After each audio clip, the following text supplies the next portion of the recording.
अगर आदि गुरु शंकराचार्य जी नहीं होते या उस दौर में जो उन्होंने किया वो नहीं किया होता तो आज हिंदू धर्म का रूप क्या होता, और जरा उनके बारे में समझाइए। क्योंकि अब शंकराचार्य जी हम टाइप करते हैं गूगल पे तो आता है मोदी जी के ऊपर बयान दे दिया, अयोध्या में गए नहीं गए। इस मामले में आप और मैं एक ही नाव में हैं कि मैं उस नाम के प्रति कुछ नहीं सहता।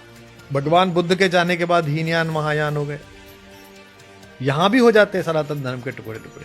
जो देश सुभाष को भूल गया, जो देश गांधी को गाली दे सकता हो, जो देश सावरकर को गाली दे सकता हो, तो कृतज्ञ है। तो उसमें उस कृतज्ञता की चपेट में भगवान शंकराचार्य भी हैं। किया वो नहीं किया होता तो आज हिंदू धर्म का रूप क्या होता, और जरा उनके बारे में समझाइए। क्योंकि अब शंकराचार्य जी हम टाइप करते हैं गूगल पे तो आता है मोदी जी के ऊपर बयान दे दिया, अयोध्या में गए नहीं गए। बड़ी पॉलिटिकल खबरें आती हैं, धार्मिक खबरें या धर्म से जुड़ी जो आपको जानकारियां मिलनी चाहिए, जो हम उम्मीद करते हैं वो अब नहीं सुनाई पड़ती है। इसलिए मेरे मन में कई बार तकलीफ भी होती है उस नाम को लेकर, क्योंकि उस नाम ने बहुत कुछ हमें दिया जिसका हमें आज थैंक यू करना चाहिए। तो जरा बताइए आज हमारे इस दर्शक। मामले में आप और मैं एक ही नाव में हैं कि मैं उस नाम के प्रति कुछ नहीं सहता। जैसे अभी राम मंदिर का जब विग्रह में प्राण प्रतिष्ठा हुई तो हमको भी बुलाया गया। ऐसे समय में एक शंकराचार्य जी ने कोई बयान दिया तो मेरे से किसी ने कहा कि परम पूज्य शंकराचार्य जी ने ये कहा है। किसी एक मठ के शंकराचार्य जी ने कहा आप इस पर टिप्पणी करिए। मैंने कहा भाई मैं जिस परंपरा से आता हूँ उसमें तो अपने पिता के सामने भी नहीं बोला जाता। ये तो पितामह हैं हमारी सनातन धर्म की पीठिका के। मैं तो उनके किसी बात पर अच्छी हो बुरी हो, उन्होंने सही कहा हो गलत, मैं कोई टिप्पणी नहीं करूँगा। देखिए आद्य शंकराचार्य दक्षिण से चले और उन्हें पता था कि ये विशाल भारतीय समूह, ये हिंदू समाज, सनातनी समाज, ये भौगोलिक बाधाओं के कारण भी एक दूसरे से पृथक होगा, अपनी अपनी मान्यताओं के कारण भी पृथक होगा। तो जो मैं वैज्ञानिक बात कह रहा हूँ, उन्होंने इतनी वैज्ञानिक रीति नीति अपनाई कि आप देखिए कि केदारनाथ और बद्रीनाथ के जो पुजारी हैं वो दक्षिण के हैं, और जो वहाँ पूजन होता है दक्षिण में वो गंगोत्री के जल से अभिषेक होता है। उन्होंने इनको चारों को ऐसे बांधा कि ये चारों एक दूसरे के बिना जी ना पाए। अन्यथा भगवान बुद्ध के जाने के बाद हीनयान महायान हो गए। यहां भी हो जाते हैं सनातन धर्म के टुकड़े टुकड़े। एक सनातन इनका, एक सनातन इनका, एक सनातन इनका। लेकिन आज जो सनातन धर्म एक है, राम कृष्ण शिव सरस्वती लक्ष्मी, जिनके जिनके देवत्व की परंपरा में है, उसके पीछे हिंदुओं का कोई रिचुअल, सनातनियों का कोई रिचुअल आद्य शंकराचार्य के कथन के बिना पूरा नहीं होता। आप विष्णु जी की आरती करनी हो तो विष्णु सहस्त्रनाम पढ़िए, दुर्गा सप्तशती पढ़िए, गंगा जी के जाइए तो फिर गंगा कोई। अब दक्षिण का व्यक्ति माता को ऐसे देखेगा। मैं यहीं पैदा हुआ गंगा जमुना के दुआबे में, गंग नहर में तैरा। मेरे गांव में जो गंग नहर पास में जाती है, हमारे खेत लगे हुए हैं, वहाँ हमने घंटों बैठ के गंगा की धारा को निहारा। और हरिद्वार जो है वो सबसे नियरेस्ट एक सॉलेस की जगह हमारे लिए रही कि गाड़ी उठाई, मारुति अटेंडेंट हरिद्वार चले गए पत्नी को लेकर, या अकेले जब थे। मैंने भी इस तरह नहीं सुना। भगवान शंकराचार्य कहते हैं कि खंडित गिरिवर मंडित भंगे। दुनिया में कभी भी खंडित प्रतिमा की पूजा नहीं होती।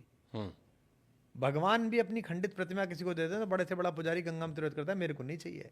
माता तू अकेली है कि गिरिवर से, पर्वत से गिरे हुए खंडित टुकड़े को अपने जल के दुलार से, आंचल से धो पोंछ के जब तू गोल बना के किसी को दे देती है तो भगवान बन जाता है। हाँ, कैसी अद्भुत व्याख्या देखिए आप।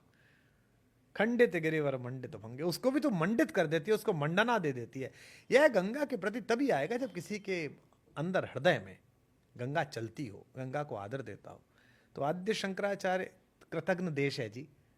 जो देश सुभाष को भूल गया, जो देश गांधी को गाली दे सकता हो, जो देश सावरकर को गाली दे सकता हो, तो कृतज्ञ है। तो उसमें उस कृतज्ञता की चपेट में भगवान शंकराचार्य भी हैं कि उनका तो बहुत आभार शिवराज सिंह चौहान जी का कि जब वो मुख्यमंत्री थे तो उन्होंने ओंकारेश्वर में विशेष रूप से वहाँ एक व्यवस्था बनाई, विद्यालय बनाया भगवान शंकराचार्य की व्याख्याओं के लिए, और एक बहुत बड़ी मूर्ति वहाँ स्थापित की। मैं तो अभी जा नहीं पाया, तब से ओंकारेश्वर निश्चित रूप से जाऊँगा।